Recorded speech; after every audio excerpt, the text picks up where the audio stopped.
안녕하십니까. 저는 EPS 코리아 EPS 본사에서 보험계약법을 강의하고 있는 김석주라고 합니다. 오늘 이번 6월 15일 날 시행한 43회 보험계약법 기출문제 40문제입니다. 기출문제 풀이를 하도록 그렇게 하겠습니다. 먼저 1번 문제 볼게요. 다음 중 갑이 보험금의 지급을 청구할 수 있는 경우로서 옳은 겁니다. 항상 옳은 것, 그런 것부터 밑줄 긋고 하셔야 됩니다. 사지선다는. 또 하나, 사지선다는 출제자 의도도 중요하고 제일 틀린 거를 찾아내는 거기 때문에, 제일 맞는 걸 찾아내는 것이기 때문에 틀린 게 여러 개 있어도 제일 많이 틀린 거, 맞는 게 여러 가지 있어도 제일 많이 맞는 거 골라내시면 되겠습니다. 첫 번째 1번 한번 볼게요. 일단 옳은 거라고 그랬습니다. 갑이 무진당 계약의 청약과 함께 월납보험료 10만원 중 9만원을 지급하고 보험자 승낙을 기다렸으나 30일 내 납부 통지를 받지 못한 상태에서 32일째 되는 날에 보험사가 발생한 경우. 틀렸죠? 뭐가 틀렸습니까? 9만원 했습니다. 보험료의 전부 또는 일부라고 상법에 규정이 되어 있는데, 이때 일부라고 하는 것은 약정했을 때 얘기하는 거거든요. 약정됐다는 얘기가 전혀 없습니다. 그래서 10만원 했다면 이게 옳은 게 되겠는데 9만원이기 때문에 틀렸습니다. 2번, 갑이 화재보험계약에 청약을 하면서 보험료 전액 지급했어요. 아까 이거 틀리죠? 7일 만에 인수거절 통지를 받았어요. 인수거절 통지 받으면 안 되는 거죠. 10일째 되는 화재가 발생했기 때문에 이거는 이미 사고 나기 전에 인수거절했기 때문에 이거는 보험계약이 성립되지 않았습니다. 그래서 이거는 당연히 틀리게 되겠죠. 갑이 신체검사가 필요한 질병보험에 가입했어요. 반드시 진단이 이루어져야 되겠죠. 월납보험 전액도 지급했습니다. 다만 신체검사를 받지 않았어요. 청약으로도 90일 경과, 암진단 받았습니다. 이건 당연히 신체검사 받지 않았으니까 이거는 어차피 청약이 되지 않았습니다. 그래서 보험금 지급 청구할 수 있는 경우가 아닙니다. 네 번째가 될 것 같은데, 갑이 자동차 보험 계약에 청약을 하며 보험료 전액 지급했습니다. 보험자가 납부 통지를 하지 않았어요. 않은 상태에서 청약 다음날 보험사가 발생하고 보험자가 특히 청약을 거절할 사유가 없는 경우. 우리가 보험계약 성립의 큰 두 가지 요건이, 일단 보험료가 입금이 돼야 되고요. 그 다음에 청약을 거절할 사유가 없을 때.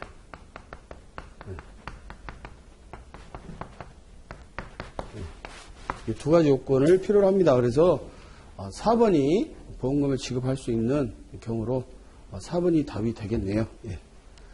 다음 문제 2번 보겠습니다. 옳은 것 찾고 있습니다. 옳은 것. 판례에 대한 내용입니다. 이 내용이. 우리 보험계약법은 많이 들어보셨을지 모르겠지만 그동안 43회 문제 출제하다 보니까 기존의 법조문에서 문제된 게 한 1700문제 되지 않습니까? 그래서 요즘은 판례에서 많이 나옵니다. 판례가. 그래서 판례 공부를 꼭 하셔야 됩니다. 1번, 보험계약은 청약과 승낙의 의사표시 합치로 성립하며 그때부터 계약의 효력이 발생하고 다른 약정이 없다면 보험자 포상책이 개시된다? 뭐가 빠졌죠? 아까 뭐 얘기했습니까? 보험료 성급. 보험료가 빠져있죠. 약정이 있다면 보험료가 성급되지 않아도 약정한다라고 하면 할 수 있습니다. 그것도. 근데 약정이 없어요. 그러니까 이게 틀린 거야 되겠죠. 잠시 생각을 잠깐 멈추다 보면 1번 맞겠구나 생각할 수도 있어요. 2번은 보험료 때문에 틀렸습니다. 2번, 상법에 따르면 보험계약자는 연체보험료에 약정이자를 붙여서 지급하고 그 계약을 부활을 청구할 수 있으므로 부활계약은 요물계약이다. 실무상은 요물계약입니다. 실무상은. 그러나 상법에서는, 우리 상법을 공부하고 있으니까 상법의 보험편 제4편 639조부터 739조까지 102개 조문. 그거는 보험계약법이라고 그러죠. 계약자 위주, 약자보험 이런 측면입니다. 분료식 낙선계약입니다. 상법에서. 요식이 없어요. 그 다음에 그냥 허락, 승낙계약 성립되는 그런 계약이라고 상법에 규정되어 있지만 실무는 요식이에요. 요식. 청약서에 이렇게 계약서 쓰고 또 요물계약입니다. 근데 항상 저희 2차 과목은 다 약관으로 되어 있지만 1차 과목은 이제 한 과목인 손해상 이론은 경영학, 경제학 쪽이고 보험계약법, 보험법은 법 과목입니다. 그래서 우리는 법을 공부하는 사람이기 때문에 요게 답이죠. 만약에 저 문제가 약관에 따르면 이렇게 뭐 그런 문제 안 나올 것 같아요. 우리 보험계약법이기 때문에. 근데 그렇다고 그러면 또 이 말이 맞을 수 있죠. 하지만 우리는 상법을 공부하는 사람이니까 그냥 이거는 이렇다라는 것만 아시고 계시면 될 것 같아요. 3번 계속적 거래 보험거래 관계에 있어 약관이 보험계약제에 불리하게 변경된 사실을 고지하지 않은 채 새로운 계약이 체결된 경우의 계약은 종전 약관에 체결된 것으로 본다. 계속적 보험관계에 있어서 약관이 보험계약제에 불리하게 변경됐어요. 불리하게 변경되면 안 되죠. 계약자한테 유리하게 해주면 그거 맞거든요. 상법조항의 적용이 독이라든지 아니면 약관이 계약자에 유리하게 적용된 건 맞지만 아까 소비자 보고 계약자 보라고 그랬잖아요. 근데 그게 만약에 불리하게 변경됐다라고 하면 그건 종전 약관을 그냥 인용하는 게 맞습니다. 그래서 다음 중 옳은 것은 3번이 될 것 같은데 한번 3번 볼게요. 상법에 당사자 간에 다른 약정이 없으면이라는 표현이 있는 경우에 한하여 구체적인 당사자 간의 개별 약정이 가능하다. 이거는 다른 약정이 없음이라는 게 관계없이 개별 약정이 가능합니다. 우리 보험계약법 쪽의 원칙 중에서 개별 약정 우선의 원칙이라고 있어요. 특약이 우선할 수 있습니다. 그건 반드시 이런 어떤 약정이 없으면 이런 표현이 있든 없든 개별 약정이 가능합니다. 그래서 여기서는 이 약정이 없음이라는 말이 들어갔기 때문에 틀린 내용이니까 제일 맞는 내용은 3번이 답이 되겠네요. 예. 다음 이제 3번 볼게요.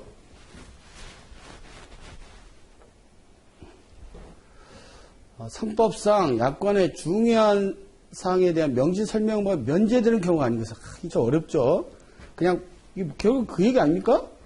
면제되는 경우가 아닌 것은 설명어가 있는 게 뭐냐 이 얘기예요. 면제가 안 된다는 얘기니까. 근데 말을 저렇게 꽈서 하기 때문에 시험장에서 한참 이게 뭐냐 도대체 이렇게 생각할 수 있는 그런 부분이 있습니다.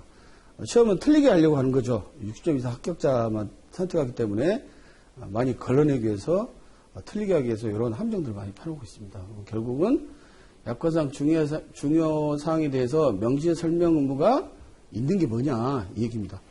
명시 설명 의무는 보험자가 계약자한테 하는 의무죠. 하지 않아도 될 게 한 3가지 있습니다. 일반적인 것 사람이 다 알아요. 또 이미 여러 번 해서 알고 있는 거 우리 그 가족원자 한달 계약 같은 거는 나온 지가 오래돼서 이제 많은 사람이 다 알고 있어요. 대중화됐어요. 이미 알고 있는 것. 3번째, 법령이 이미 있어요. 법령이 있는 거를 부연할 필요는 없죠. 이거는. 요 3가지는 설명 의무, 명시 설명 의무가 면제되는 경우입니다. 이거 안 해도 된다.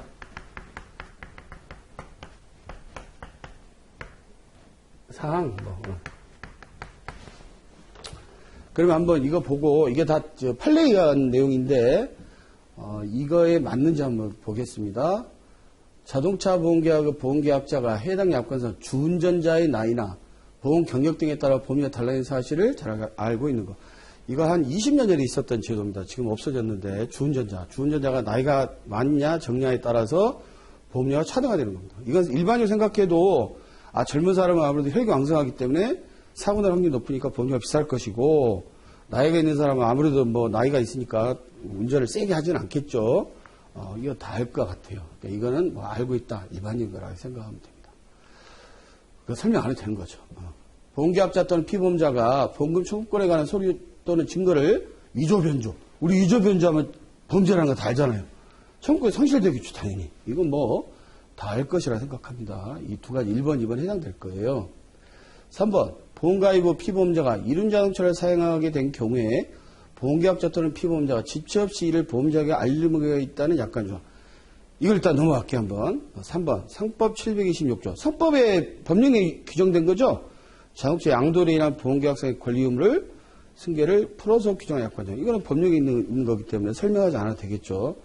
세 번째가 답이 되겠어요. 왜냐하면 이륜 자동차를 운전하는 거는 이제 보험을 아는 사람은 이륜 자동차를 타고 다니면 아무래도 헬멧 써야 되고 자동차보다는 이렇게 밖에 노출되어 있기 때문에 사고형이 높아서 결국은 보험회사가 이런 것들에 대해서는 조금 인수하기를 거절하겠죠. 그러니까 그런 부분에 대한 설명을 해야 되는데 일반 사람들은 모를 수 있어요. 이런 것들은 반드시 설명을 해줘야 됩니다. 그래서 세 번째가 답이 되겠습니다. 예. 다음 4번입니다.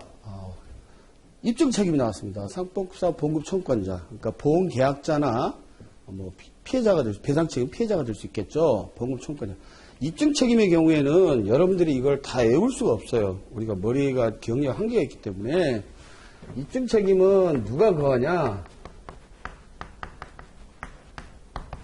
주로 보험자 아니면 보험금 청구권자 두 개죠.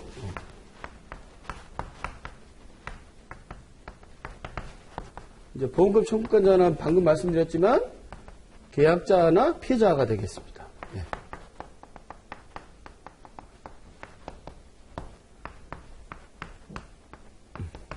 계약자가 아니고 피보험자. 물론 이제 저기 어디죠? 저기로 가면 수익자도 되죠. 이제 인보험 가면 오늘은 그냥 문제풀이만 하니까 이 정도만 할게요. 청구권자가 입증을 해야 되겠죠. 자기가 이익을 구하는 사람이니까. 그래서 이익을 구하는 사람이 입증 책임이 있습니다. 이익 보는 사람. 누가 이익 보는지 한번 볼게요. 보험금 청구권자가 있는 게 아니라고 하면 보험자한테 있는 것 같아요. 그죠? 위험변경 증가 시 통지의무 위반에 있어서 위험변경 증가가 보험사고 발생에 영향을 미치지 아니했다는 사실을 누가 입증한가요? 보험금 청구권자 입증해야 보험금을 받겠죠. 이거는 보험금 청구권자한테 있네요. 네. 두 번째, 보험계약자나 그 대리인이 약관 내용을 충분히 알지 못하므로 계약 체결 시 보험자가 약관의 내용을 설명한다는 사실. 이거는 약관에 대한 교부 설명은 누구한테? 보험자한테 있죠. 보험자가 이익이 있는 거죠. 이거 만약에 교부 설명을 안 하면 취소권이 발생이 돼요. 보험계약자가 취소권이 3개월 이내에 취소할 수 있어요. 이게 보험자한테 설명을 해야 이익이 되는 거죠. 이게 답이네요. 일단 세 번째, 상해보험 계약이 있어서 피보험자가 심신상실 등 자유로운 의사결정을 할 수 없는 상태에서 스스로 사망의 결과를 초래한 사실. 우리 일반 사망 같은 경우에 일반 사망뿐만 아니라 일반 다른 사망 사고 같은 경우에 자살 같은 경우에 그게 자유로운 심신상실 상태가 자유로운 의사결정을 할 수 없는 상태. 그러니까 예를 들어서 조현병 같은 경우는 그거는 입증만 한다 그러면 자살이 아닙니다. 병입니다. 병. 그래서 이거는 누가 이득이 있어요? 보험금 청구권자가 이득이 있죠. 보험금 받을 수 있겠죠. 이것도 맞는 얘기가 되겠고, 상해보험 계약에 있어서 사고가 우연하게 발생하였다는 점 및 사고의 외래성과 상해라는 결과에서 인과관계 있다. 우리 상해보험은 급격하고도 우연하고도 외래적인 사고입니다. 이제 저쪽 생명보험에서 우발적이라고 얘기하는데 다 같은 개념이에요. 입증을 해야 보험을 받을 수 있어요. 결국은 보험금 청구권자가 입증 책임이 있겠죠. 3번이 아니라 2번이 보험자가 해야 될 입증 책임이기 때문에 답입니다. 결론적으로 입증 책임은 이익을 구하는 사람한테 있다. 이렇게 아시면 될 것 같습니다. 5번입니다. 상법상 고지 의무에 대한 설명을 옳지 않은 것. 옳지 않은 겁니다. 또. 이것도 판례한 내용입니다. 생명보험 계약에 피보험자가 직업을 속인 경우에 지급할 보험금은 실제 직업에 따라 가입이 가능하였던 한도 이내로 감축된다는 약관정은 상법상 고지 의무 위반 시에 해주권 행사 요건을 적용하는 취지라면 무효이다. 직업 굉장히 중요합니다, 여러분. 옥내에서 이렇게 사무하는 이런 사람하고 작업장에서 일하시는 분하고 당연히 위험도가 틀리겠죠. 그러면 고지를 해야 됩니다. 보험회사에다가. 그럼 보험회사가 작업장 일하는 사람은 이 사무직 직원보다 훨씬 더 이제 보험료를 더 많이 받겠죠. 근데 그러면 당연히 이 부분에 대한 직업을 속인 경우에는 감축된다는 약관 조항은 해지권 행사 요건을 포함된 거예요. 그 내용이 취지가. 근데 그런 취지가 아니라 그러면 이건 무효죠. 그러니까 이거는 맞는 내용이 되겠어요. 그래서 옳지 않은 거 지금 보는 거니까 1번은 답이 아닐 것 같습니다. 2번 한켠의 보험계약에서 보험금 부정취득 목적, 고주의무 위반, 사기, 경합하는 경우에는 보험회사는 어떤 권한을 행사할지 선택할 수 있다. 해지할 수 있을까? 취소할 수 있을까? 선택할 수 있습니다. 2번 답이 아니네요. 맞는 거니까. 고주의무를 완전히 이행하였더라도 약간의 계약전 발병 부담보 조항에 의하여 보험금 지급이 거절될 수 있다. 이제 이거와 관련된 잠깐 말씀을 드리면, 고혈압이 있었어요. 예를 들어서. 근데 이 사람이 3년이 지나서, 이제 여러분들 공부하시면 아시겠지만, 고주의무 위반의 해지 요건은 3년이 계약하고 3년이 되기까지. 3년이 지나면 해지 못 합니다. 3년 이내에 발병되면 해지할 수 있거든요. 고지의무 위반했다면, 이 사람이 고지의무 위반했어요. 고혈압이 있다는 사실을 속였어요. 그 보험가입했어요. 그리고 3년이 지나고 나서 고혈압이 발생됐어요. 또 하나는 고혈압이 있었는데 고지하지 않고 고지의무 위반이죠. 뇌출혈이 발생됐어요. 고혈압과 뇌출혈은 인과관계가 있죠. 이것도 3년이 지났어요. 이런 경우에 이 뇌출혈은 고혈압하고 동일 질병은 아니죠. 인과관계가 있을 뿐이지. 아까 얘기했던 해지권 행사 요건이 3년이 지났기 때문에 이 부분은 해지하지 못합니다. 보험회사가. 다만 고혈압은 3년이 지났으니까 이것도 해지 못하는 거 아니냐 이렇게 생각할 수 있는데 이거는 동일한 질병이잖아요. 이건 죽을 때까지 청구하면 안 돼요. 왜? 이건 사기입니다. 사기. 우리 자동차 사고 나놓고 보험 든 거랑 똑같은 거라고 보시면 됩니다. 그래서 동일한 질병은 발병 부담보 조항에 그래서 보험금 지급 거절될 수 있다. 저거는 맞는 게 되겠죠. 예. 그러니까 지금 옳지 않은 거니까 답이 아니죠.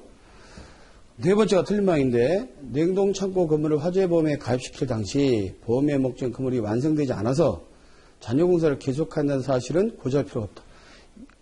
건물이 완성되어 있는 거하고 공사하고 있으면 공사하게 되면 사고 날 확률이 굉장히 높잖아요. 화재 위험도 많고. 그래서 이거는 당연히 고지해야 되겠죠. 이것도 판례 내용입니다. 그래서 여기서는 필요가 없다고 그랬으니까 틀린 내용으로 4번이 답이 되겠습니다. 다음 5번 보겠습니다. 고지의무에 관하여 우리 상법이 채택한 것은 고지의무 이행 방법으로 수동적 답변 의무.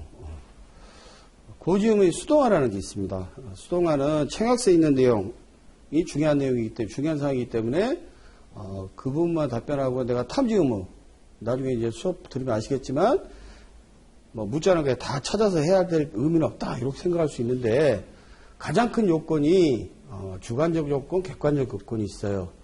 고의, 중과실, 또는, 불고지, 부실고지. 그래서, 알고도 자기 아는 내용을 고지해야 됩니다. 그래서 이 수동 답변 의무가 아니라 자발적 답변 의무, 자발적 고지 이렇게 하셔야 돼요. 이게 틀렸습니다. 고지의무 위반의 효과라서 비리감액주의가 아니고 해지입니다. 해지. 보험계약을 해지해버립니다. 고지의무자의 피보험자가 포함되어 있어요. 또 누구가 포함되어 있냐면 보험계약자도 포함되어 있어요. 그럼 만약에 보험수익자다 그러면 틀린 거죠. 여기 보니까 해지를 보험수익자 한다고 했기 때문에 요것도 틀린 내용이죠. 결국 답은 3번이 되게 되겠습니다. 다음 7번입니다. 상법상 타인을 위한 보험계약에 대한 설명을 옳지 않은 거. 여러분 이제 타인을 위한 보험계약이 뭐냐면요. 여기서 말한 타인은 피보험자를 얘기하는 거예요. 보험계약자, 보험료를 납입하는 사람, 보험계약한 사람하고 피보험자가 대부분 다 동일합니다. 자기를 위한 보험계약이죠. 근데 틀린 경우들이 있어요. 어떤 경우냐면 보험계약자는 대표적인 게 집에 따지면 부인, 피보험자는 남편. 부인하고 남편은 다른 사람이잖아요. 타인이죠. 이런 계약을, 이런 보험을 타인을 위한 보험계약이라고 합니다. 이럴 때 반드시 타인한테 이분한테 서명을 받아야 돼요. 특히 사망보험은. 왜냐하면 이 사람만 서명하고 자필 서명하고 이 사람은 모르잖아요. 그러면 서명 안 받으면 그거 잘못하면 죽을 수 있어요. 그래서 이런 경우가 있을 수 있고 또 하나가 이제 손해보험에 있어서의 타인을 위한 보험계약 같은 경우는 어떤 경우냐면 우리 임보험 같은 경우는 보험금 청구할 수 있는 사람은 보험 수익자잖아요. 근데 이제 그 손해보험은 보험 수익자가 없어요. 피보험자가 보험금 청구할 수 있어요. 예를 들어서 하나 말씀드리면 우리 옥탑방이 있죠. 옥탑방. 새해 들어 사는 사람. 여기 이제 집주인. 집주인의 딸이 되게 이뻐요. 그러니까 집주인이 딸이야. 벌써 상속을 받았어.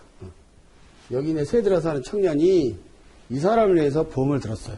이것도 타인을 위한 보험이죠. 꼭 명시적, 묵시적으로 할 필요 없거든요. 이 사람이 몰라도 돼요. 이 사람을 위한 보험 들을 수 있어요. 피보험자는 이 사람으로 계약은 얘가 이렇게 보험 계약했어요. 그러면 이 사람은 보험 들어있는지 알아요, 몰라요? 지금 모르죠. 나중에 이제 어떻게 하다가 서로 헤어졌어요. 헤어져가지고 한 5년, 10년 지났는데 나중에 알고 보니까 이 친구가 결혼해서 이제 애도 낳았는데 그 애가 자기 아버지가 돌아가신 데 어찌니 몰라도 옛날에 내가 사랑했던 사람이 있었고 전에 어디 살던 사람이었다라는 얘기를 하니까 아버지의 첫사랑을 찾아 수습을 해봤더니 이 집은 이미 다 홀랑불나가지고 집은 다 어디 간 데도 없고 이 사람은 나중에 알고 보니 노숙자가 돼 있었어요. 그래서 가서 물어보니까 화재가 나서 부인이 홀랑 탔어요. 근데 이게 보험을 하나도 안 든 거야. 근데 사실 알고 보니까 아버지가 보험 든 게 있었어요. 근데 이 부분을 보험회사에다가 그러니까 고지했으면 봐줄 수 아니까. 근데 고지를 안 했으니까 몰랐을 거 아닙니까, 이 사람이. 이때 보험회사에다가 나 보험 이 사람이 들어있었으니까 나 봐줄 수 있었는데 보험금 안 줬냐라고 대항할 수 없다. 이런 부분이 이 내용에서 나옵니다. 한번 보겠습니다. 문제. 보험계약 체계를 위임받음 없는 타인도 수익의 의사표시 없이 당연한 권리 취득해요. 몰랐잖아요. 보험 들 수 있거든요. 그 다음에 두 번째. 계약 체결 시점부터 타인을 위한다는 의사표시는 명시적으로 존재한다. 이게 옳지 않은 건 이제 찾는 건데 명시적으로 존재해요. 근데 묵시적으로 존재하거든요. 그럼 이제 이 중에서 제일 틀린 거 찾을 때 다른 게 틀린 게 없으면 여기 답이 될 수도 있어요. 볼게요. 일단 명시적으로 존재한다. 명시적 또는 묵시적으로 존재한다거든요. 그럼 명시적 존재도 맞지 않습니까? 근데 묵시적이 빠져 있으니까 틀린 거 찾는다 그러면 다른 게 틀린 게 없어요. 여기 틀린 게 되겠죠. 아까 제가 서두에 얘기했지만 보험자는 타인을 위한 보험계약에 기한 항변으로 타인에게 대항할 수 있다. 이 사람이 보험 들 때 보험계약자가 보험회사에다가 고지를 안 했잖아요. 그러면 보험회사는 이 사람이 계약자인지 누군지 모르지 않습니까? 이제 피보험자인지 모르지 않습니까? 이 사람한테 고지를 안 했으니까 대항할 수 있습니다. 아까 말한 왜 나 보험 들었는데 나 보험 들었다 얘기를 안 해서 보험금 못 주게 해서 내가 홀랑 망하겠어요? 라고 해도 아까 얘기했지만 보험계약 기한 항변 이 계약자가 고지를 안 했지 않습니까? 보험회사에다가 타인 이 사람한테 대항할 수 있습니다. 예, 맞는 내용입니다. 손해보험의 경우 이게 지금 손해보험 계약인데 화재보험이니까 타인은 이 사람 타인은 피보험이가 아니라 누구예요? 피보험자죠. 피보험자 맞죠? 피보험자. 네. 그럼 뭐가 답이에요? 2번이 답이 되겠습니다. 네. 재밌기도 하고 어렵죠. 그죠? 네. 또 임보험하고 손해보험하고 있기 때문에 이거나 방금 내가 이 그림 그린 거는 손해보험에 있어서고 아까 저 잠깐 옆에 쓴 거는 임보험에 있어서 생명보험이나 상해보험 같이 부인이 남편 보험 든 거 그거 말씀드렸는데 그 경우하고 조금 내용이 틀릴 수 있는데 이제 아까 첫 번째 얘기했던 거는 자필서명 서면 동의를 받아야 됩니다. 계약자만 서면 동의하고 피보험자의 남편 서면 동의를 받지 않으면 그래도 된다라고 만약에 보험계약이 돼 있고 법조항이 돼 있다 그러면 남편이 죽을 수 있어요. 왜냐하면 자기가 보험 들어있는지 모르니까 부인이 남편 한 20억짜리 들어오면 좀 힘들고 그러면 망발로 죽일 수 있잖아요. 그래도 보험계약 유효하니까. 근데 그거는 안 됩니다. 모랄 해제 때문에 반드시 남편의 서면 동의를 받아야 됩니다. 그렇지 않으면 사망은 무효입니다. 나중에 얘기할게요. 보험주권에 대한 설명을 옳은 거 얘기하는 겁니다. 여기서는. 단체보험의 보험 수익자가 단체 구성원이나 그의 상속인인 경우에는 보험 수익자에게 보험증권을 교부할 수 있다. 우리 단체보험은 그 해당 직원이어야 됩니다. 직원 아닌 사람이면 단체보험 그 피보험자가 될 수 없어요. 단체보험의 보험계약자는 누구예요? 회사입니다. 단체입니다. 하지만 이제 피보험자는 구성원이 되겠죠. 구성원 엄청 많잖아요. 그 사람들한테 어떻게 증권을 다 교부합니까? 그래서 여기서는 계약자인 회사, 보험계약자에게 증권을 교부할 수 있어요. 틀렸습니다. 타인을 위한 보험계약의 보험계약자는 아까 타인을 위한 계약 잠깐 했었잖아요. 두 가지 조건이 있었는데 인보험의 경우 남편 얘기했고 옥탑방은 손해보험의 경우에 타인을 위한 보험계약의 보험계약자는 타인이 해지될 때 보험계약할 때는 몰라도 해지할 때는 타인도 알아야 되지 않겠습니까? 보험계약자는 증권을 소지한 경우에는 그 타인의 동의 없어도 계약을 해지할 수 있다. 상법 조항에 어떻게 되어 있냐면 이게 상법 조항에 대한 내용인데 증권을 소지하는 경우에도 해지할 수가 있고 타인의 동의, 서면 동의를 받아도 받을 수 있어요.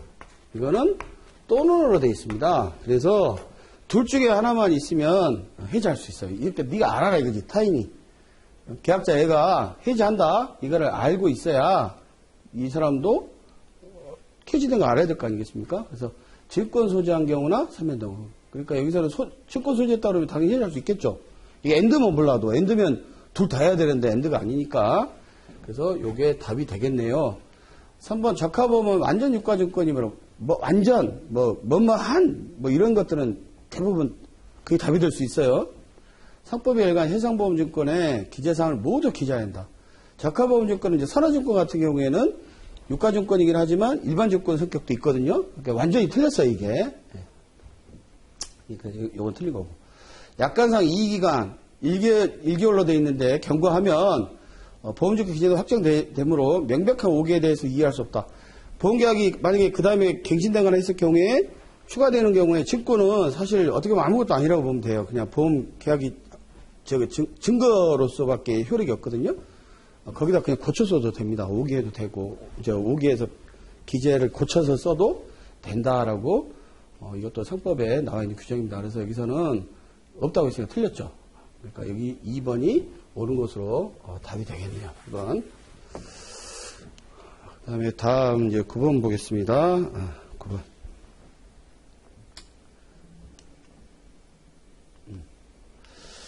이게 이제 판례 내용입니다. 판례에 하면 이렇게 돼 있죠. 옳은 거 찾는 거예요. 사망 또는 1급 장애 발생을 보험사고를 하는 보험계약의 피보험자 갑이 근이양증 진단을 받았어요. 아주 유명한 판례입니다. 1급 장애 발생을 필연적으로 야기하고 이 근이양증은 또 나중에 사망에 이를 가능성이 높답니다. 이럴 경우에 옳은 거 뭐냐? 보험사고는 계약 체계지 불확정적이어야 하는데 갑은 필연적으로 사망 또는 1급 장애 이어질 질병 확정지능이 받았으므로 보험계약은 무효이다. 아마 이게 판례가 나서 이제 그렇지만 그러니까 법원에 분쟁을 했겠죠. 아마 보험회사가 웬만하면 이거 안 해주려고 할 거예요.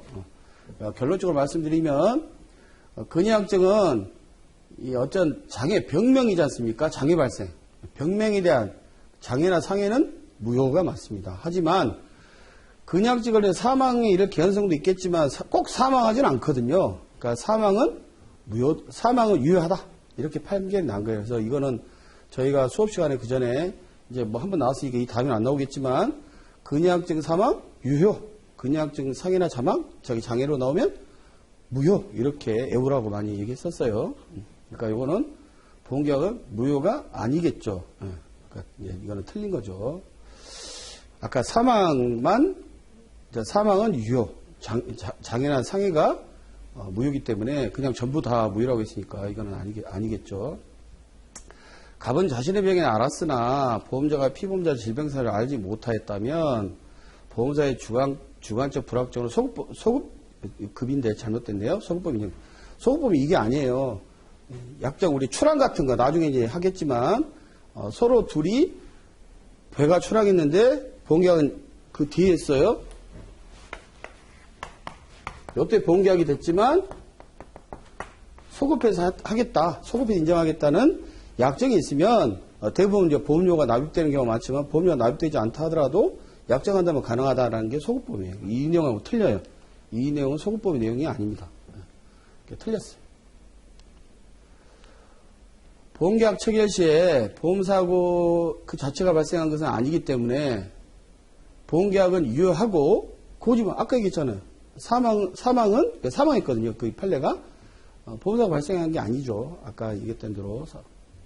그래서 사망에 대한 보험계약은 유효하고 다만 고지 위반은 문제될 수 있습니다. 3번이 답이 되겠네요. 질병인데 명으로 되어 있네요. 갑의 질병은 보험기간 중에 진행됐기 때문에 보험자는 보험사고가 보험기간 경과 후에 발생한 때에도 보험금 지급 책임을 진다. 질병에 대한 거는 아까 얘기했지만 그거는 무효가 되겠죠. 그래서 근양증, 사망, 유효. 그 다음에 상해는 무효입니다. 상해는 장애 무효고 사망은 유효하다. 이렇게 보시면 될 것 같습니다. 3번이 답이 되겠어요. 좀 어렵죠. 판례의 내용이기 때문에 이거는 판례 공부를 하지 않으면 잘 알지를 못하고 사실 이게 뭐 그 전에 분쟁 때는 아마 둘 다 무효다라고 했을 거예요. 판례 내용이 그렇습니다. 아무튼. 다음 10번 보험자 면책 사유에 대한 설명으로 오른 겁니다. 1번의 경우는 아까 설명은 뭐라고 그랬습니까? 알고 있거나 일반적이거나 법령이 있거나 세 가지는 설명 안 해도 된다고 그랬죠. 그러면 우리 면책 사유, 약정 면책 사유, 법정 면책 사유에서 법정 면책 사유는 설명 안 해도 되겠죠. 면책 사유나 설명 후에는 배제, 담보 배제나 축소하거나 이런 것도 설명해 줘야 돼요. 그래야 보험계약자가 이만큼 내가 받을 줄 알았더니 내가 적게 받아? 이런 걸 미리 알아야 될 거 아니겠습니까? 그 면책 사유 설명해 줘야 되는데 법정 면책 사유는 뭐 어떻게 보면 법에 의한 거기 때문에 설명 안 해줘도 되겠지만 약정 면책 사유는 설명해 줘야 되겠죠. 그래서 약정 면책 사유는 원칙적으로 설명 의무의 대상이라는 점에서 법정 면책 사유의 경우가 다르다. 맞죠? 그래서 10번은 1번이 답이 될 것 같은데 일단은 볼게요. 2번. 보증보험에서 보험계약자의 고의로 보험사를 야기한 경우에 보증보험자는 보험금 지급 책임이 없다. 여러분 이제 미리 그냥 할까? 계피서의 고의 중과실 면책이다. 상법조항이 있어요.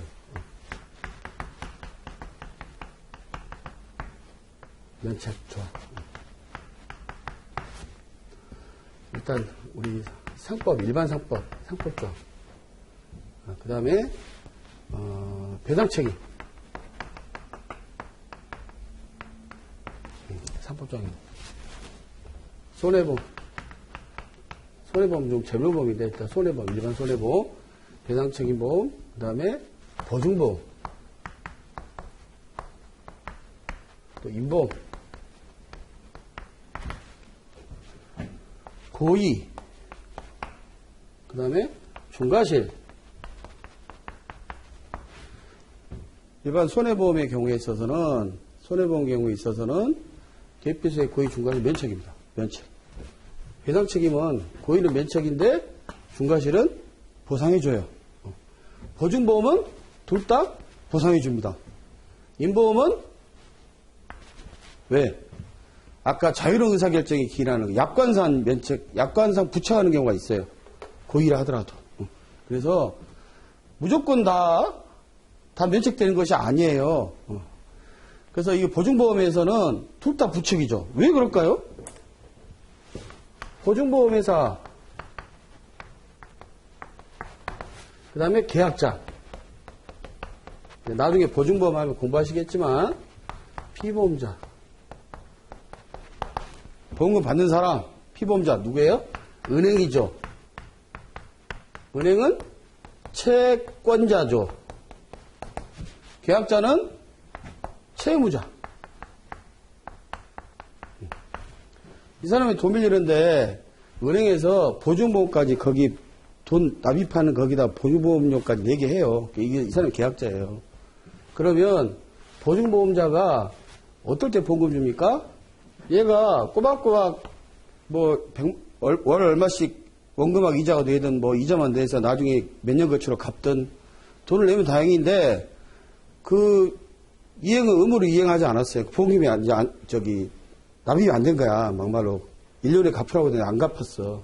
그러면 이게 과실로만 안 갚아요? 고의로도 안 갚을 수 있죠. 이때 안 된다 그러면 이 사람 보험 들어봐야 이 은행은 보험 못 받잖아요. 보증보험 들 이유가 없지. 그래서 보증보험은 일반 보험하고 조금 성격이 틀립니다. 고의 중과실이어도 보험금을 보증보험회사가 줘야 돼요. 안 그러면 보증보험 들 이유가 전혀 없지.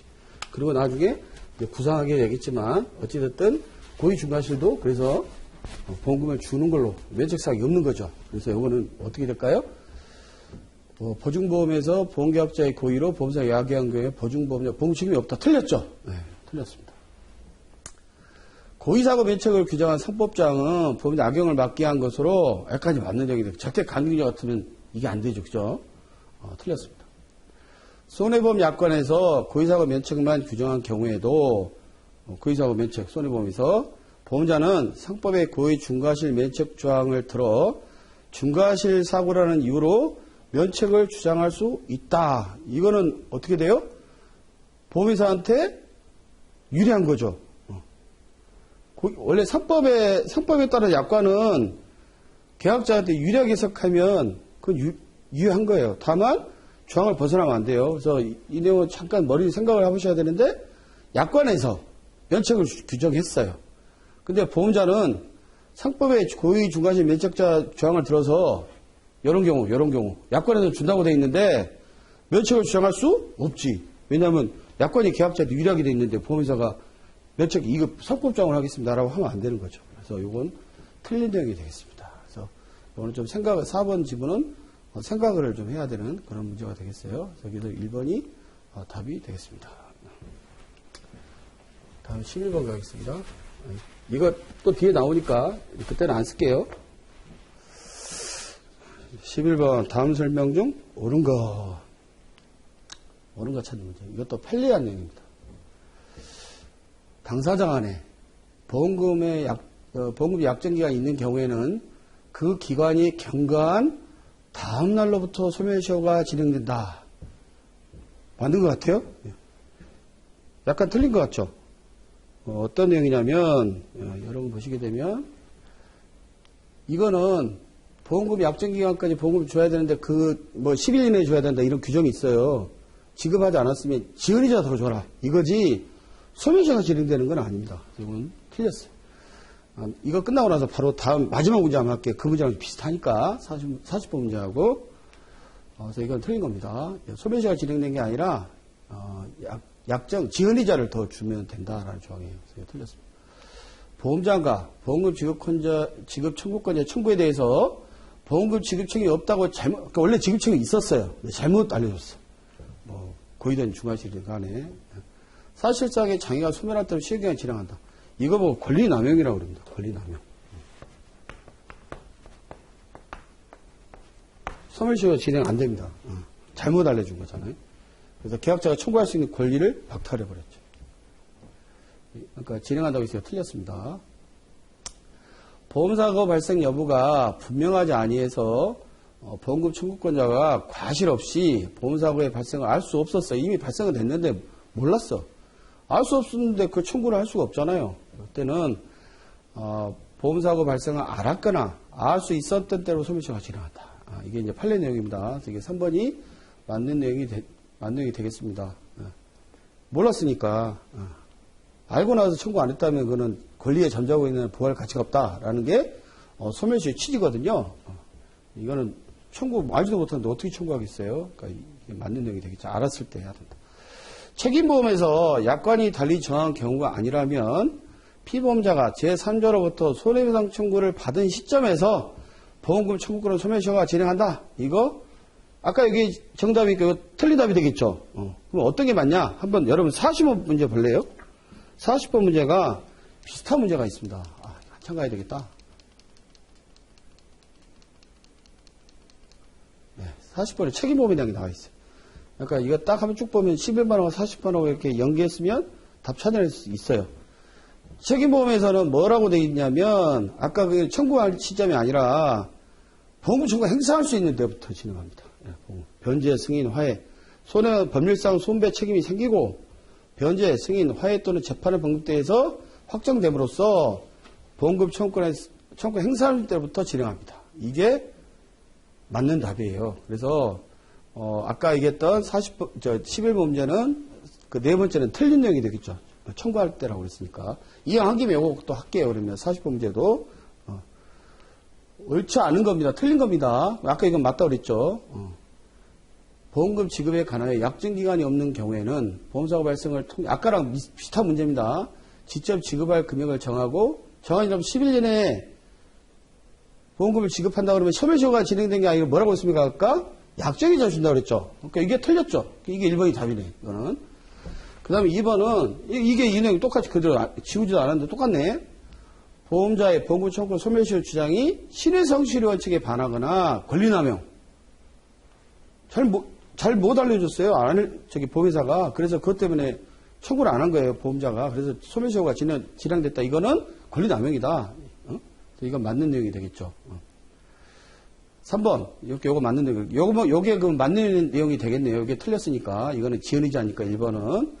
도급계약에 정한 채무를 이행하지 않은 경우에 손해를 보상하는 보증보험계약에서 보험금 청구권의 소멸시효는 도급계약에 정한 채무가 이행되지 않은 때로부터 진행되는 것이 아니라 도급계약은 도급계약이 해제될 때 또는 해제될 때까지 그 최고에서 상당한 기간, 그 기간을 정해서 그 경과한 때로부터 소멸시효가 진행합니다. 그래서 요거는 맞는 내용이 되겠어요. 그럼 여기서 아까 틀린 게 요게 답이 되겠죠. 40번 문제에서.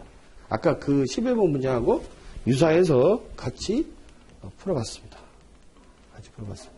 아까 11번으로 다시 넘어갈게요. 네.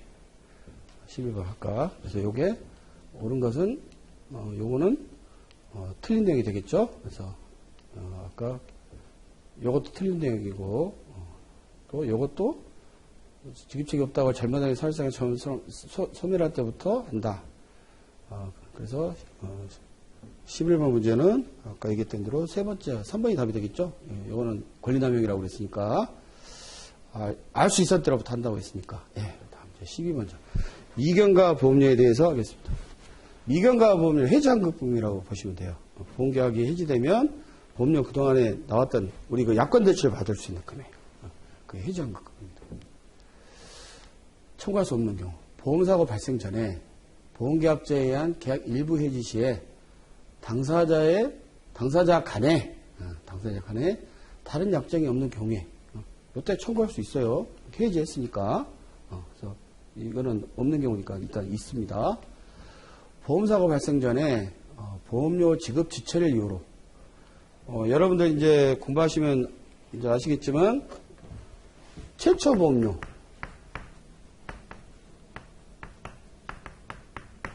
초회 보험료, 최초 보험료, 계속 보험료.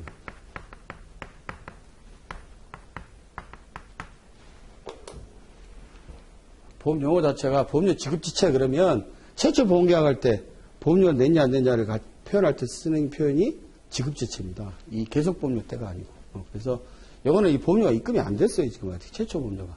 그럼 해지해봐야 이제 이런 거 보고 해제라고 그러는데 아무튼 해제하게 되면 내줄 게 없죠. 보험료 납입한 게 없으니까. 그러니까 미경과 보험료의 반환을 청구할 수 없는 경우가 되겠죠. 이거는 이게 2번이 답이 되겠죠.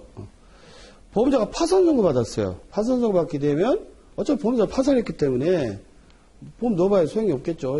그래서 보험계약을 해지했어요. 뭐 파산하더라도 이제 다른 회사로 이렇게 이관하는 경우가 있긴 합니다. 근데 보험계약자가 그냥 해지하겠다 이렇게 하게 되면 당연히 받을 수 있죠. 미경과 보험 해지한 거.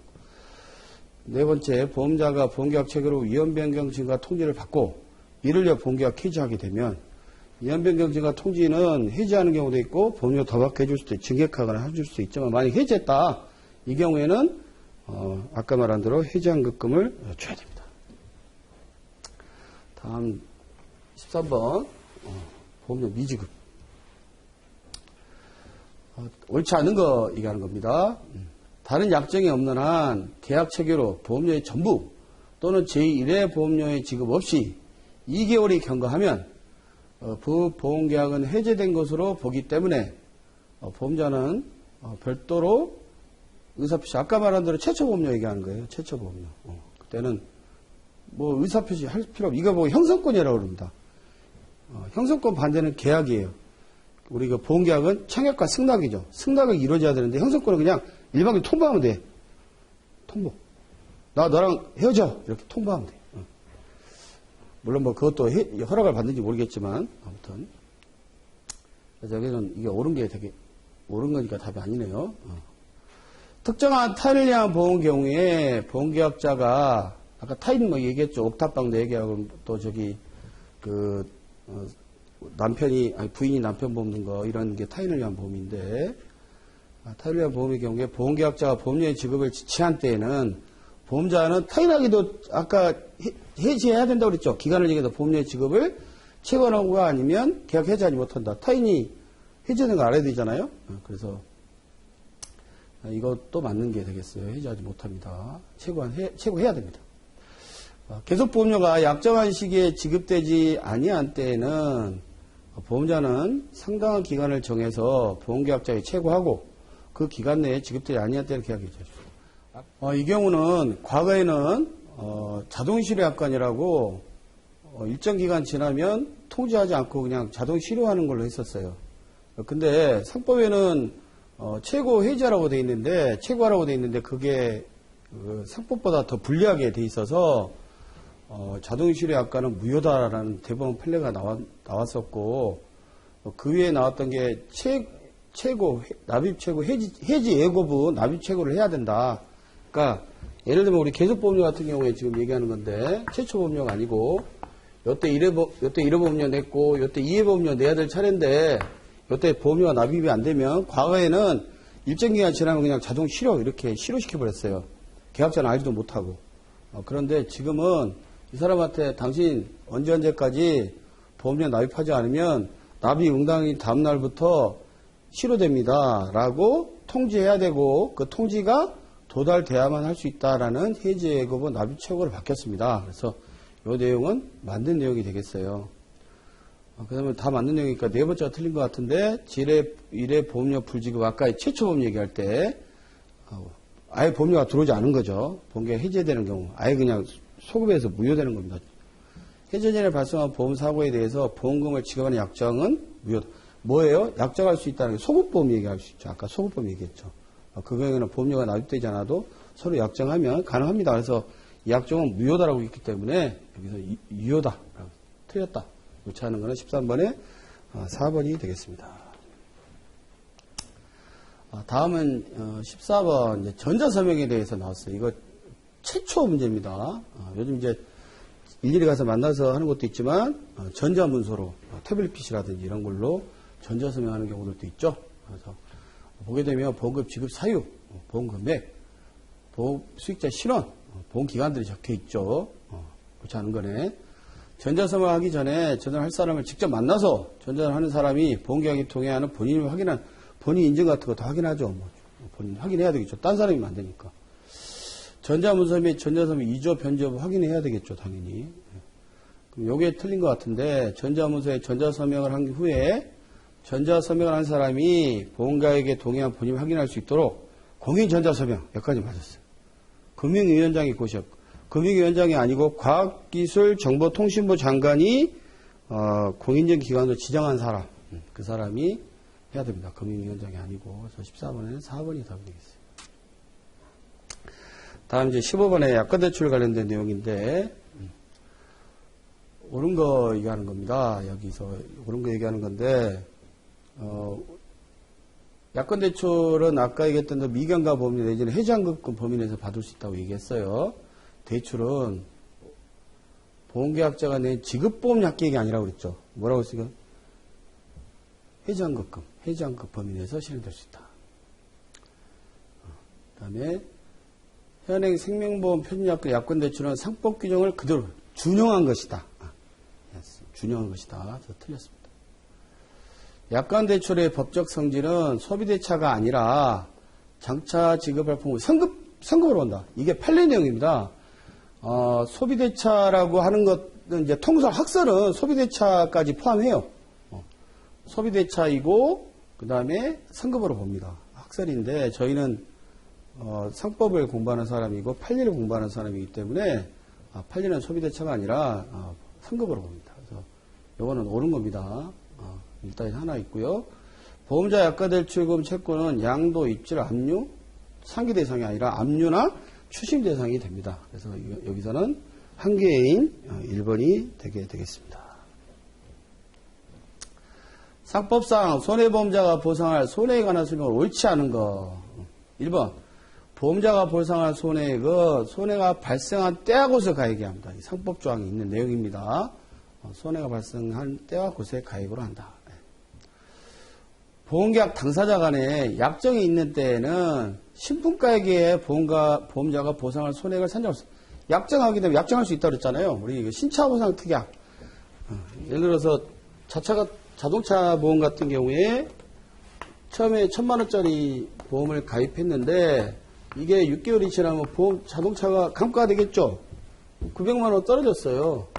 그럼 900만원 보상해줘야 되거든요. 손해보험은 이득금지 원칙, 실손보상의 원칙이기 때문에 전손됐다 하더라도 900만원짜리 차인데 1000만원 물어주면 100만원 이득이 생기잖아요. 그래도 신차보상 특약이라는 걸 약정을 하게 되면 받을 수 있다라는 게 바로 이 내용입니다. 그래서 이거는 옳은 내용이 되겠어요.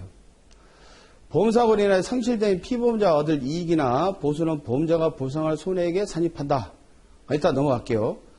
보험자가 보상할 손해액의 산정에 관한 비용, 손해액 산정 비용, 보험회사가 직원들 운영하고 손해상의 비용, 또 장기보험 같은 위탁손사에 대한 그런 비용들은 다 보험자가 부담하지 그걸 보험 계약자나 피해자가 부담하는 게 아니지 않습니까? 보험 청구권자가 부담하는 게 아니잖아요. 그래서 이거 보험자 부담 맞죠? 세 번째 틀렸어요. 왜 틀렸냐? 우리 상법상 손해보험 계약은 자기 본인에 대한 거 이런 이득이나 예를 들어 자동차 보험 같으면 대인배상 또는 대물배상의 휴차료, 대차료 이런 것들은 특약에 의해서 하는 겁니다. 특약에 의해서 상법조항은 이 피보험자 보험사고로 인해 상실된 피보험자가 얻을 이익이나 보수는 손해액에 산입하지 않습니다. 그러니까 착각할 수 있어요. 자동차 보험이라든지 일반 보험 같으면 피해자에 대한 것도 보상해 주잖아요. 소송하게 되면.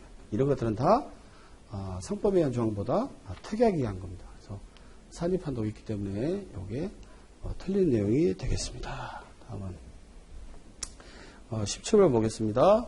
네. 이제 보험 가액에 대한 겁니다. 운송은 육상운송 얘기하는 거거든요. 육상운송. 그 다음에 적하는 해상보험의 운송에 있는 것이고, 그 다음에 선박, 크게 세 가지로 볼 수 있습니다. 일단 여기 다 답이 나와 있으니까 그냥 이렇게 보시면 돼요. 상법상 보험가액에 대해서 이거는 운송보험에 있어서의 보험가액입니다. 뭐냐? 발생한 때와 곳의 가액과 도착지까지 운임기타 비용. 발생한 때와 곳의 가액하고 보험, 도착지까지 운임 포함된 게 보험가액입니다. 선박보험은 보험자의 책임이 개시될 때 선박가액. 책임이 개시될 때 선박가액이 선박보험이에요. 그 다음에 적하보험에 있어서의 적하보험의 보험가액은 다 발송할 때, 챙겨시될 때 이렇게 돼 있잖아요. 도착할 때가 아니고 선정할 때입니다. 이게 틀렸네. 그 다음에 플러스 적하가액 플러스 선정 및 보험 기타 비용입니다. 보험에 관한 비용. 여기서는 도탁시가 운임 기타 비용이고 여기서는 선정 및 보험에 관한 비용이라고 해요. 그 다음에 희망이익보험이고 네 번째는 적하 도착을 얻을 이익 또는 보수의 보험에 있어서는 계약으로 보험가액 정하지 않으면 보험 금액을 보험 가액으로 합니다. 이거는 희망이익보험입니다. 이거는 법전에 나와 있는 거기 때문에 별도로 설명을 할 수 있는 게 아니고 이거는 외워야 될 것 같습니다. 그래서 여기서는 다 발송할 때, 챙기시할 때, 산정할 때, 출발할 때 얘기하는 거예요. 도착할 때. 거기다가 이런 운임, 도착 시 운임을 플러스 하는 거죠. 또 선적에서 보험에 들어가는 보험 비용 이런 것들. 그렇게 생각하시면 될 것 같아요. 그러면 답이 뭐예요? 3번이 틀린 거로 답이 되겠죠.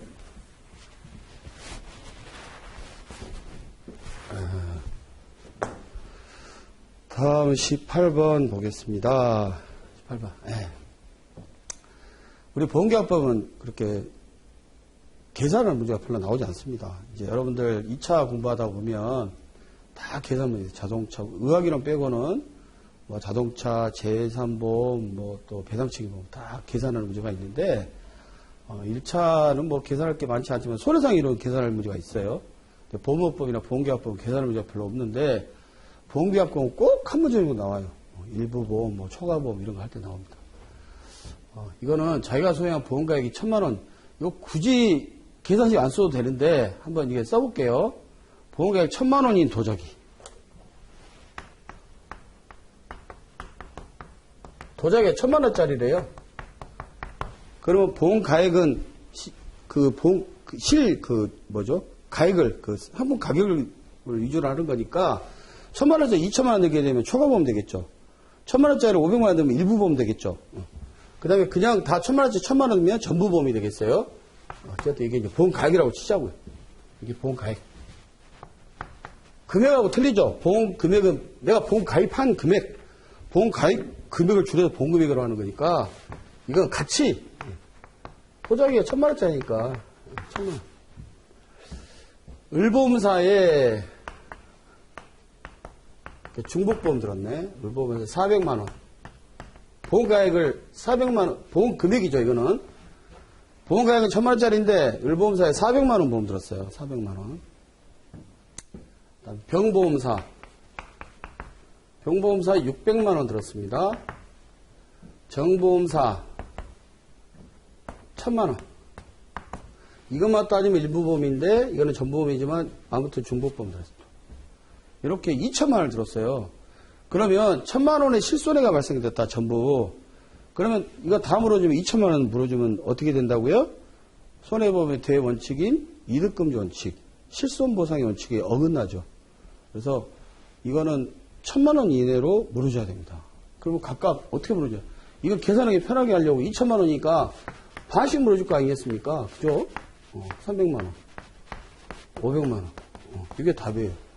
답인데 계산을 하려고 산식을 보면 실손해액 아까 1,000만 원 곱하기 여기는 밑에는 각각 3개 더한 금액 400 플러스 600 플러스 1,000 분의 을보험사는 400 이렇게 계산하면 2,000분의 1,000 2분의 1 200만 원이죠. 마찬가지 밑에도 마찬가지예요. 계산하면 이건 그냥 계산 산식 안 해도 금방 할 수 있을 것 같아요. 이거 머릿속에 넣고 볼게요. 을보험사는 200만 원의 보상 책임을 진다. 맞죠? 200만 원. 맞는 거예요. 병보험사는 600만 원을 한도 내에서 연대 책임을 진다. 얘는 보험 가입 금액은 600만 원이에요.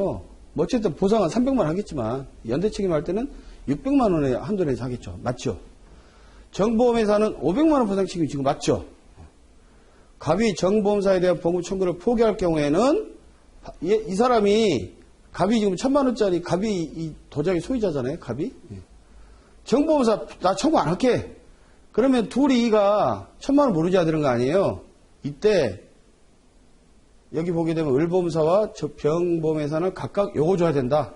이게 틀렸어요. 왜 그러냐면 아무리 본인이 이쪽에 일부 보험에 포기하더라도 다른 거에 영향을 미치지 않는다고 되어 있습니다. 그렇게 따지면 이 보험회사 사람들이 야 나한테 청구하지 마라고 이 사람한테 로비할 거 아니겠습니까? 그래서 설사 당신이 포기했다 하더라도 여기 보험료 포기했다 하더라도 요 범위 내에서만 보상한다라는 거예요. 그러니까 400만 원, 600만 원을 보상하는 게 아니라 요것만 주면 되는 거예요. 그래서 일부만 포기하더라도 이거는 다 영향을 미치지 않는다라는 게 상법 규정에 있습니다. 그래서 중복보험과 보험자 1인에 대한 권리 포기라는 조항에 그런 내용이 나와 있어요. 19번에 이제 상법상 각종 비용의 부담에 관한 설명으로 옳지 않은 거.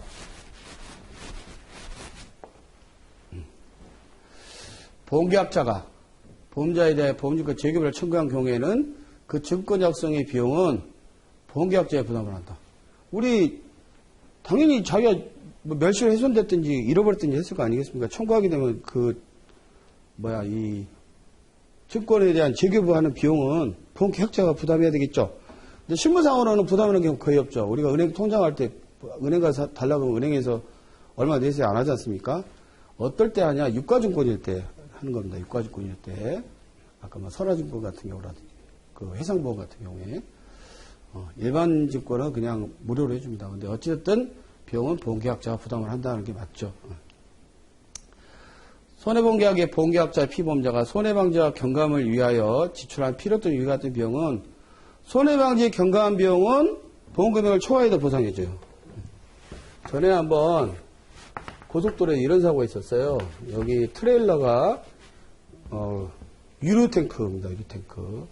근데 여기 그때 당시 98년도가 그런데 르망이 차선 변경을 했어요. 이 트레일러가 피하다가 전복돼가지고 유류가 막 유출돼서 금강으로 유출됐습니다. 근데 이 사람이 보험 든 거는 대물 1억밖에 안 들었어요. 이 차 망가진 거는 이 한도 이내예요. 정확히 기억이 안 나는데 아무튼 한 5천만 원 정도 났다 치고요. 이 유류를 그냥 놔둬버리면 이 기름이 금강으로 들어가면 수많은 사람들이 막대하게 손해가 늘어나지 않겠습니까? 이때 이거 막는 비용이 1억 들었어요. 그러면 1억, 5천만 원 하게 되면 1억 들었으면 1억까지만 해줘야 되잖아요. 그 차 수리하고 이거는 5천만 원까지밖에 안 되죠. 그러면 이거 더 확대되지 않습니까? 이런 경우에 이 보험 가입 금액을 초과하더라도 보상해 준다는 게 바로 이 조항입니다. 손해방지 경감 비용. 손해방지 경감 비용은 보험 가입 금액이 1억이었지만 대물 한도 초과한 경우라도 보험자가 이를 부담합니다. 이 경우에는 다만 이제 비슷한 경우 이것도 성법 조항에 있는 거니까 외워야 됩니다. 해상보험의 특별비용이라고 해서 해상비용의 특별비용은 손해방지 경감이 비슷해요. 이 내용이나 책임보험 계약은 보험 가입 금액을 한도로 합니다. 그래서 여기 보게 되면 해상보험자는 보험계약자의 피보험자가 보험 목적의 안전이나 보존을 위해서 지출한 특별비용은 보험계약 한도 내에 보상을 책임집니다. 이거가 틀리죠. 이거는 초과해도 주지만 이건 한도 내에 보상을 책임집니다. 이게 또 맞는 거예요. 책임보험 계약의 경우는 보험자가 승인해 줬을 경우는 이렇게 해도 됩니다. 초과해도 되는데 보험자가 승인하지 않고 그러니까 보험자의 지시하거나 보험자가 승인하거나 이럴 경우에는 초과해도 되지만 아까 말한 보험자가 지시하지 않거나 보험자가 승인하지 않은 경우는 이렇게 한도 금액 내에서 합니다. 그럼 여기 밑에 보게 되면 책임보험 계약에서 제3자 청구 방어하기 위해서 지출한 재판상 재판의 필요 비용은 보험자의 지시 나왔습니다. 즉 의하지 아니한 경우에는 어떻게 한다고요? 한도 내에서 보상한다고 그랬죠. 근데 초과하는 때에도 보험자가 부담한다고 그랬으니까 4번이 틀린 내용이 되겠습니다. 네. 다음 이제 보험 목적 양도 나왔어요. 이거랑 보니까 뒤에 있는 27번 문제랑 비슷하니까 한번 이거 보면서 같이 볼게요. 보험 목적 양도.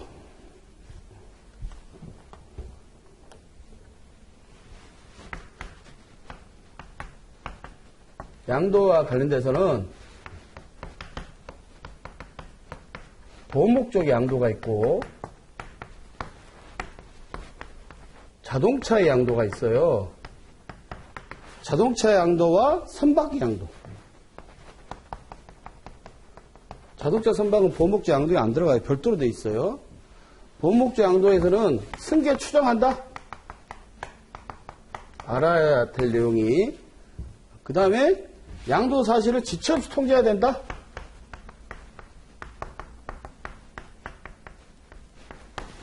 이 두 가지가 중요한 내용이에요. 자동차는 보험자의 승인이 있어야 돼요.